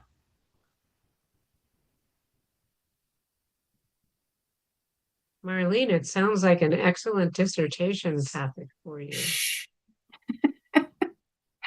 Too many people have said that. I cannot even in my wildest dream imagine writing an essay. I think I need to recover from PTSD first or something. But maybe a burning question will hit me, and then I'll just all of a sudden pour it all out. I don't know. It's a fascinating topic. I was kind of thinking about the Wizard of Oz, the great and powerful Oz, who has to hide behind. Yeah. And then as the curtain slowly gets pulled apart and you see the truth. Yeah. I've had a number of people tell me that, or I should write a book. I just haven't Haven't done it I'll yet. I haven't. just start a little bit of it and see where it takes you. Well, my son just made me send him all of my essays. He has paid Chat GPT, and he wants to put them all in and then say, find the themes, find the things that run through that are similar. And then tomorrow he's supposed to put the big reveal of whatever all my, apparently they will all probably slanted towards something that's going to speak to me. Interesting. We'll see where that goes. He's been Write negative. the book. Hmm? Write the book, and I'll help you get it published for free. Wow. Mm-hmm. Yeah, these days you could probably just like talking to a program like we're talking now, and it'll like spit it all out for you in an essay format. Yeah, there you go. There you go. Sherahala Press in Tennessee, if it's a native author, they'll help you. And if you're Christian, they'll help you get it published for free, and they'll help you edit and make a cover, get it proofread, and help you sell it as well. Oh, cool. All right, we got Ken has been waiting in house here, and then after Ken, we will get to Elizabeth.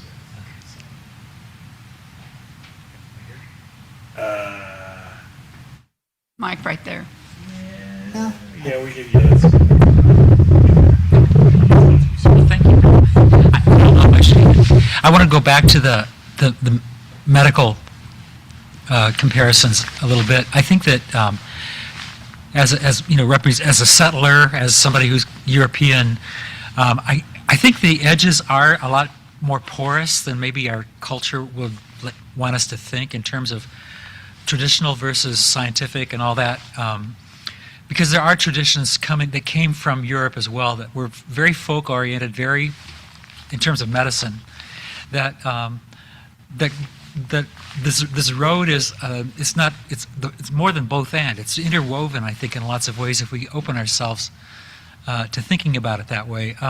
Because there's certainly, I've shared, Kimberlee, I've shared a little bit in the book group about my history as Pennsylvania Dutch, Amish, all that back in the way, and there's a very strong folk tradition coming from that era of healing, of medicinal plants, all that kind of thing, which is, I think, very common in many traditional European cultures as well. So there's that in common. I think that that's representational. I think capitalism has basically taken over medicine, and it's created this separation, and that's probably more of an issue and it's the opposite of community, like we've been talking about, of sharing and coming together and finding solutions from each other and with each other, and because everything's got some kind of value to it according to our culture, and finding ways. So I see that as parallel to the whole idea of finding Jesus within many different traditions and within cultural traditions that are not part of the dominant culture. I don't know if that makes any sense or not, but I think it's a much more porous way of thinking that we can find some counsel in that maybe.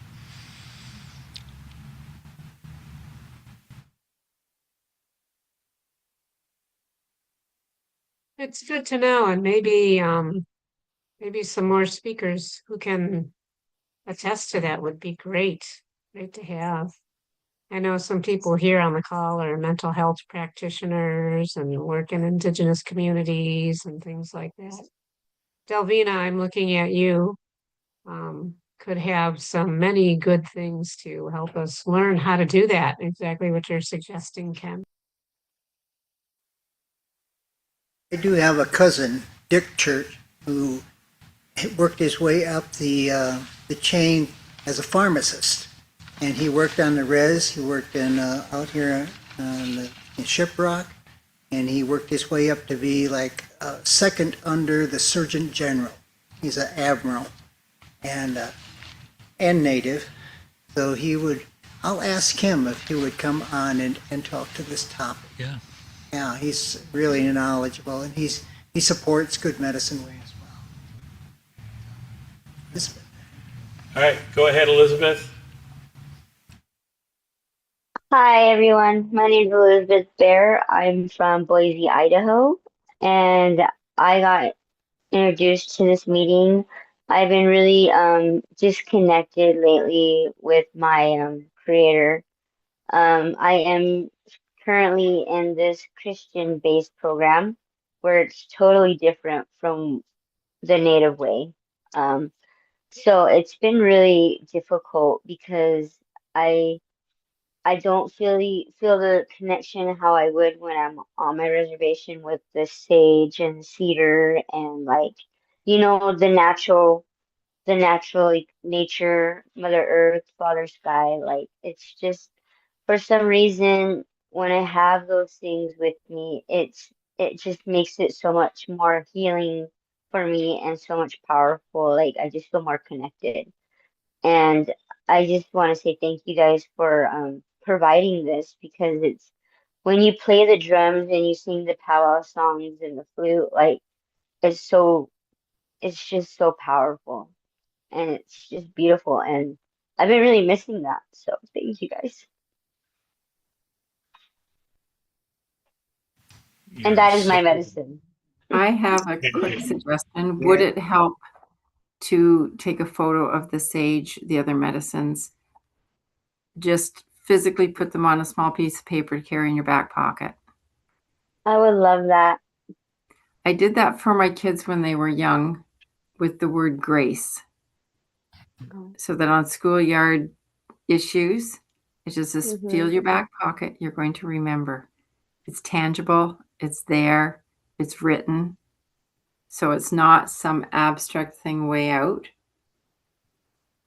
So it's not something anybody can confiscate in any sort of facility. Nobody's going to challenge you, when you take it from A to B because it's just a piece of paper with a picture. But you'll know what it means. I love that. Thank you. I'm so glad you're here, Elizabeth. Prayers And on then you. she can have it. Yeah, it's for people like you, Elizabeth, is exactly why we started doing this kind of thing. So Yeah. we're super excited that it's meaningful for you. Yeah, thank you for coming on. Yep. You'll be in our prayers and help you along that journey you're on right now. So keep coming on, listen to us, and good topics coming up down the road here. I think I got 3 months planned out with speakers already. So, and if you can go back and you can view many of our programs on YouTube. All right, go ahead, Heaven. Thank you for sharing.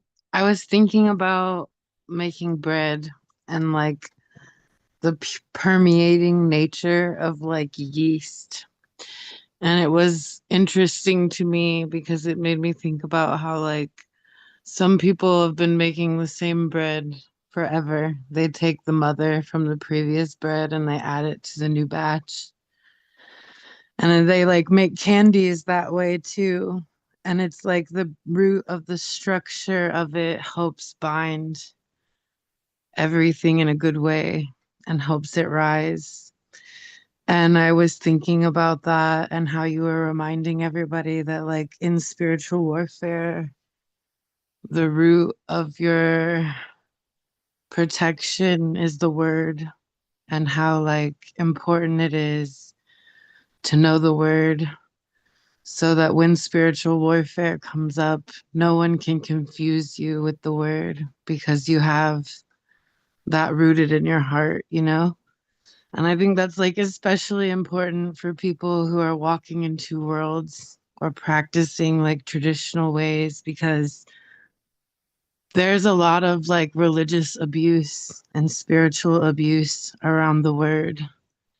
And it's important to like have a personal relationship with God, with Jesus, so that you can get in his word and make choices for yourself about your own personal practices. And so I just appreciate what you shared, and it made me think about the bread and the body and how cool everything is. So thank you.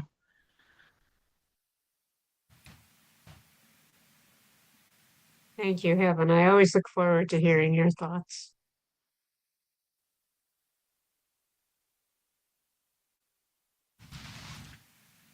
All right, go ahead, Upitaka.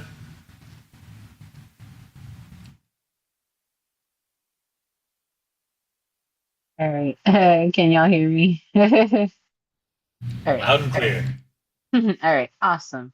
Um, so first off, I want to wish every mom that is here or within listening distance a happy Mother's Day.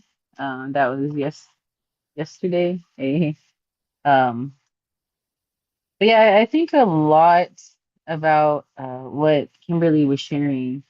Um, there were a few things that stuck out in my mind. Like one of the interesting things that Kimberlee had said was about uh, when the Delorias were traveling, that they would be singing their songs and basically 49ing their truck.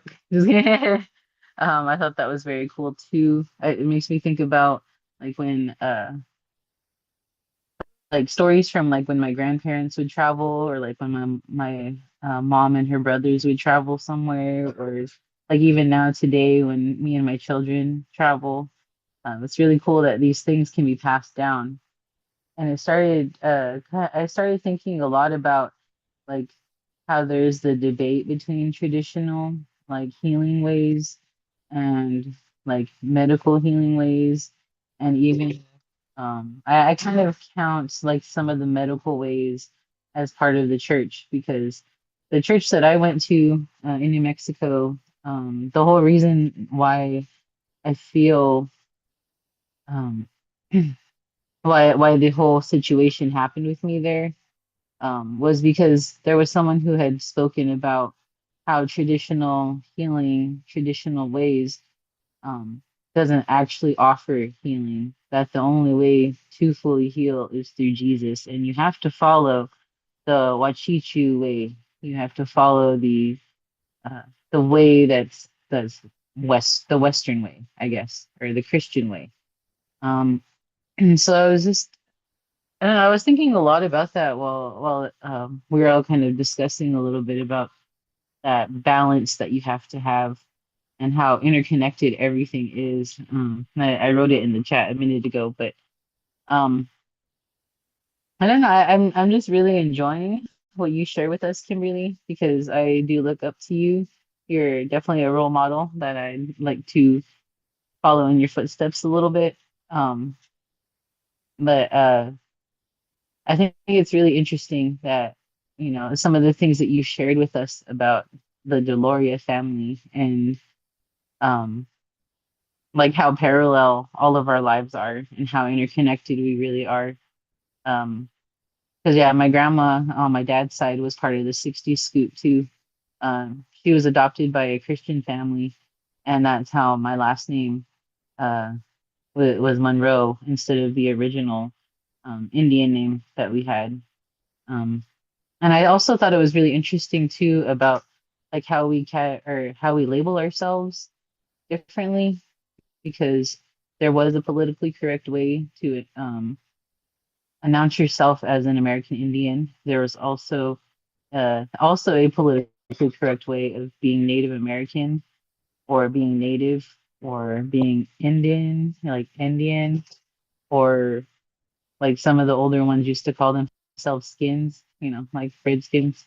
But yeah, I thought that was really interesting too. A lot of the things that you shared tonight was very insightful, and honestly, it made me think a lot about like the variety of our tribal people, and the diversity that our tribal people have. And so yeah, I just wanted to say thank you for that. And just out of curiosity, what what is like your spiritual journey as far as, being a Christian and being um native? I just kind of wanted to, ask you that a little bit. I know you shared a little bit, but like, how have you found that balance between being the Christian and being the Indian? You know what I mean? I mean, if you don't mind, just a few little things, few little thoughts. Yeah. Hmm, good question. I remember every time I came back from the reservation, there was always a period where I would look around at home and realize that there was no one else in the building that looked like me. And I would feel such a deep and utter loneliness that I just didn't even know what to do about it. And whenever I would go back to the reservation, it was just like everywhere I looked, I knew that they were my people, my relatives, people knew me, I was accepted, it was wonderful. And I thought, do I really need to give up one for the other? Do I have to sacrifice one for the other? Because my mother was a boarding school survivor, I went to a Catholic school growing up. We had some nuns that were pretty outrageous in their disciplined behaviors. My one friend, Janine, who was on the call earlier, she and I could sit down and tell you a bunch of stories. But the thing that I think helped me a lot was, even though my mother was a boarding school survivor and said the Bible was just letters and numbers on paper to her, she never wanted me to be anything else than what I was. She knew that I was, she called them, raised in the white man's ways, the Christian ways. But she didn't not want to have anything to do with me because of that. That's powerful. That is powerful. She accepted me for who I was, like you would expect a mother would. Not all moms are there, but they're on their journeys too. So, and then the never knowing when I was going to go back home. So there had to be a lot of trust, that the Creator would bring us back together again. Don't know when, don't know how, but that it would happen, because He didn't just bring us back together for one period of 5 days in October long ago, and that was it. There was a greater purpose for it. And to me, the greater purpose was for healing. Healing for my mom, healing for me, healing for people who heard about our story, that are going to be encouraged by it, because it was never supposed to happen according to, the government or the adoption people. We were never supposed to be reunited. But God,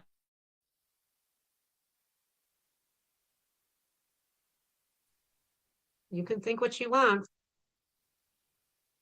You can have your own plans, but this is what I'm going to make happen. This is how it's going to be.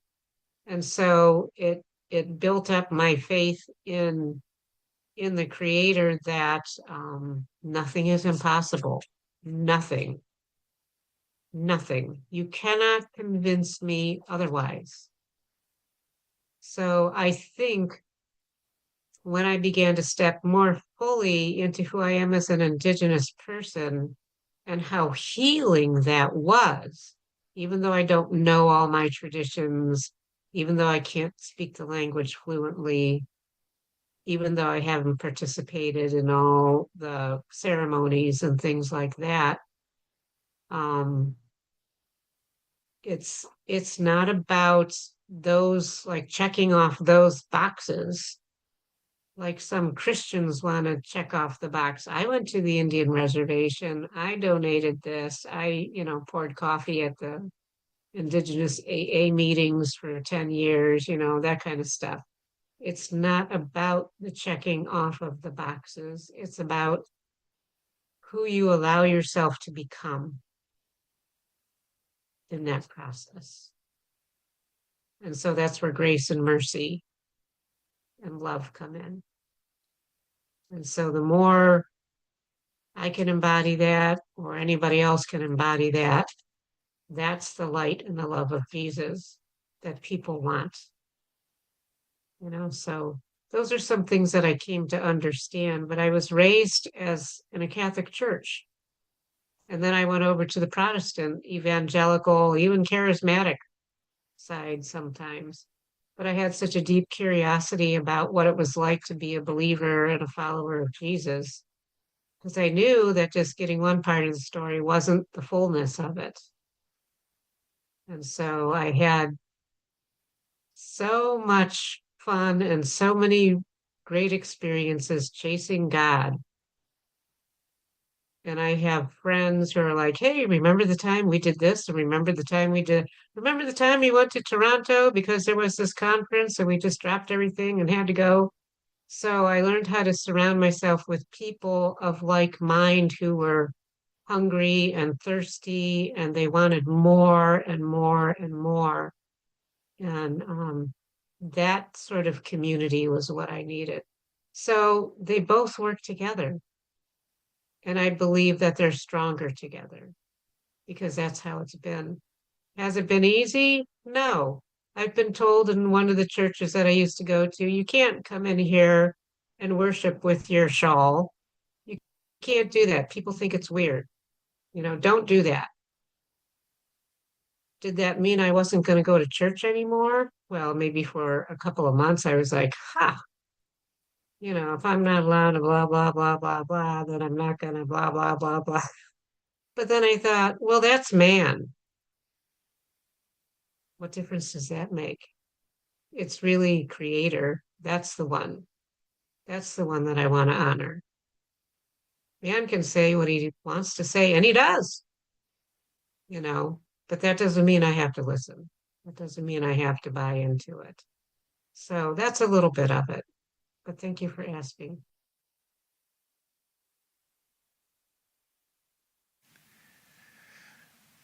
Yeah, your answer really reminded me a lot of what Marlene had shared earlier about how, like, when you always saw that when Jesus did a miracle, like his underlying thing was always about restoring relationship and restoring community, and how you were saying, like, just how Creator kept bringing you back to get deeper and deeper into your community and deeper into your relationships. So just I really thought that really paralleled what Marlene had shared about the character of Creator Sets Free in the work that he did.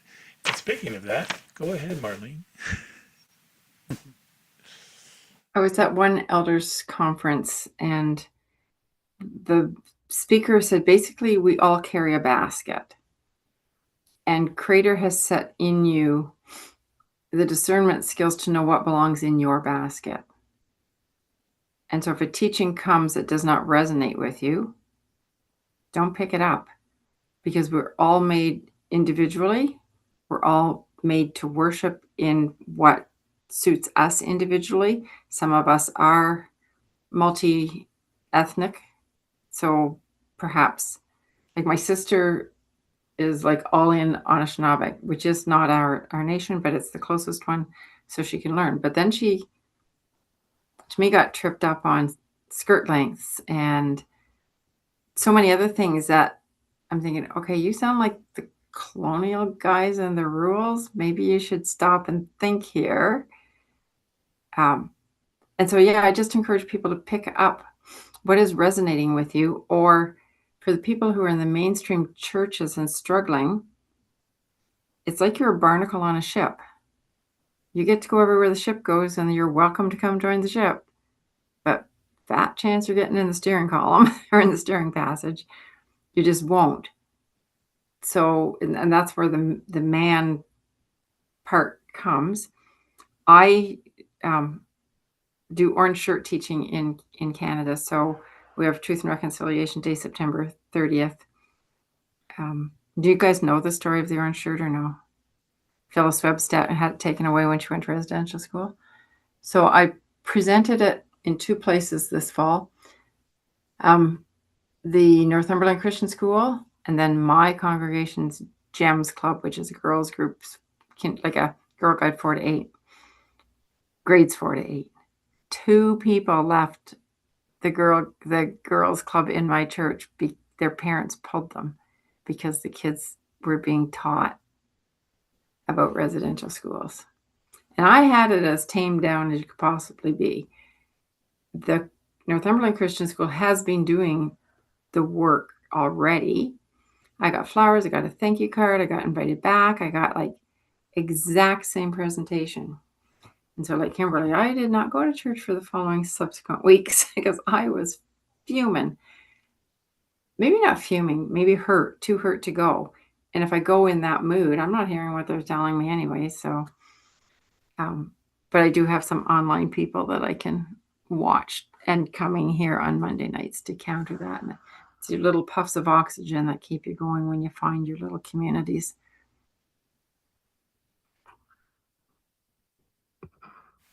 Yeah, I got the oxygen control right here in the lower left corner there. Yeah.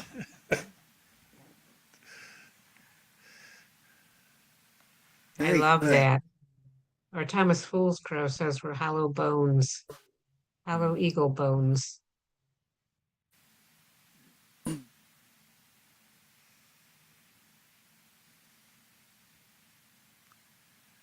So to bypass this Girl Guide group in the church, I'm writing curriculum to make a badge in their book. Oh, nice. So then it's not me coming into my church. Oh, there she goes again. It will be in their badge book. They won't know who wrote it. It'll just be in their badge book. Resistance there. Good resistance. Thank you, everyone. I think Kimberlee, I know you're still working on chapter after chapter here, so maybe in another 4 months or so, you can have part 3. Yeah, so won't lay it all on you once. I know you got a lot to talk about, so I know everybody would like to have. I think this is ladies' night tonight, looks like here. Yeah, so we got, I think 9, 10, 11 ladies, but got 4 guys here. Well, yeah, thank you for all. We need to hear the women's voices a lot more than we do. So Yes, we sure do, yeah. We got too many men's voices out there, some would say. But I always tell people, I think I married one of the wisest women out there, and I really pay attention to that. And she got a discernment and just a view of the world that I don't, and I need her perspective in my life. So it's my kudos for Mother's Day to her. Good woman. Well, thank you, everyone. We'll go on to our closing round dance, and then Pedadaka will send us off.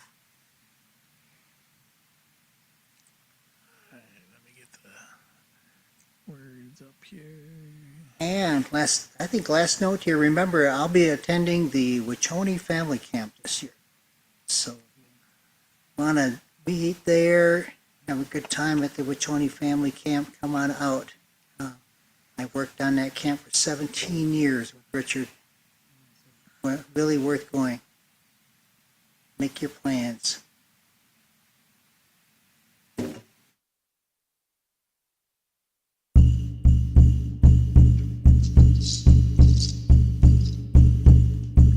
Way out.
right, Kelsey, as soon as her screen comes up. I'll just do audio. But yeah, so thank you so much, Kimberly, for joining us tonight. It's always so good to hear from you. Your words offer a lot of insight, a lot of wisdom, and you always give us something to think about. So thank you for joining us. You know, it's good to see you. All right. And here we go. Nice deep breath in and out. Heavenly Father, I just want to thank you for joining all of us tonight, for giving us this chance to spend time together, to be able to learn from one another, to be able to have a little more to think about. Heavenly Father, I just want to pray for any personal prayers within this group and wherever whoever may be watching this when they do. Heavenly Father, I pray that you work things according to your will. I pray for favorable outcomes, and I just pray that you stay close to those who are going through illness or going through mourning time. For all those who are lost, Lord, I pray that you um, help to open people's eyes um, to new opportunities, new possibilities, Lord. I pray that in this time of change, this time of transition we're all going through, I pray that you help us to stay close to you. And I pray for protection over each of the families, each of the home fires that are here tonight. I pray that you help keep our people strong, Lord. I pray that you give us focus, clarity, balance, harmony. I pray that you just help us to follow examples of those who came before us, and that you help us to be those who will be good examples too, Lord. I pray that you open the door for all those who are seeking to find the balance between living in these two worlds, Lord. I want to thank you again for this beautiful day. I pray that everyone has a good week, and I just look forward to when we get together again. I ask all these things in your son Jesus' name. Amen. Thank you. Thank you, everyone, for being on tonight. Kimberlee, thank you very much for coming on. I really enjoy the wisdom you have and the talent you have for researching, writing, and presenting. Thank you so much. And so, Kelsey did reminded us, Happy Mother's Day yesterday. Good time here. We went out into nature on the east side of the Sandia Mountains and walked up the mountain, and wonderful time together there. Appreciate everyone. Pray for us. We got a lot going on here, and for our transition that we're going to be going through here with Brian. Pray that his knowledge and everything will work everything out for us here. Continue on, and his journey to Colorado here, to Denver, and we got folks in Denver there. I know Richard Silversmith has people there, so I've been up there too myself. So there's people there to minister with. With that, we'll say good night, everyone, and we'll see you next time. Yeah. Take care. And yes, Cheryl, Tuesday night book study will be on as normal. Yeah. Okay. Yeah. We're in chapter 6, starting at page 149. Good night, Thank everyone. you. Good night. Good night. Good to have you. Hey.